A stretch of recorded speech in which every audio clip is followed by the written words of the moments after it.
Sister தான். So ஒரு Facebook contact மூலியமா தான் அந்த பிசினஸ் நான் எடுத்தேன். அவங்க பிசினஸ் கொடுக்கும்போது பாத்தீங்கன்னா மகாராஷ்டிரால இருந்தாங்க. அப்பதான் அந்த பிசினஸ் வந்து எனக்கு ஜூம் மீட்டிங் மூலியமா தான் பிசினஸ் வந்து உடனே ஸ்டார்ட் பண்ணிட்டேன். ஸோ அவங்க சொன்ன மாதிரி ஸ்டார்டிங்ல இருந்து கரெக்டா ஒரு 4 வருஷம் டிராவல் பண்ணிட்டு வரேன். 2021ல இந்த பிசினஸ் ஜாயின் பண்ணேன். ஸ்டார்டிங் ஒரு 3 இயர்ஸ் வந்து பாத்தீங்கன்னா பெரிய ஸ்ட்ரகிள்ஸ்லாம் ஒன்றும் இல்லை. கரெக்டா வீக்லி சூப்பரான ஒரு இன்கம். இது வரைக்கும் ஒரு 40 lakhs மேல இன்கம் எடுத்திருக்கேன். ஸோ லாஸ்ட் ஒரு 6 months to 8 months பார்க்கும்போது பாத்தீங்கன்னா கொஞ்சம் எல்லாருக்குமே பிசினஸ் டவுன் ஆன மாதிரி எனக்குள்ள நெகட்டிவான தாட் எல்லாம் போச்சு.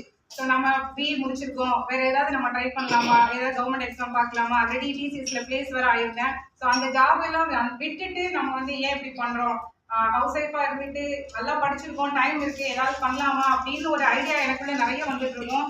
ஸோ இருந்தாலும் வந்து பாத்தீங்கன்னா இந்த இன்கம் வந்து எங்கேயுமே சம்பாதிக்க முடியாது. நான் ஆல்ரெடி டிசிஎஸ்ல ஐடி ஜாப்ல இருந்தாலும் என்னடா 1 lakh வரைக்கும் சேலரி வாங்க முடியும். இருந்தாலும் வந்து பாத்தீங்கன்னா இங்க வந்து பாத்தீங்கன்னா ஒரு 4 இயர்ஸ்ல 40 லட்ச ரூபா சம்பாதிக்க முடியல அப்படின்னா அது கண்டிப்பா வேலையில சாத்தியம் இல்லை.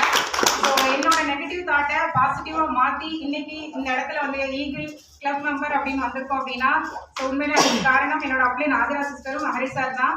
ஸோ இந்த இடத்துல உண்மையிலே பயமா இருக்கு. சீடிங்கிற ஒரு ரோடு தாண்டி அடுத்த லெவலுக்கு கொடுத்துருக்காங்க அப்படின்னா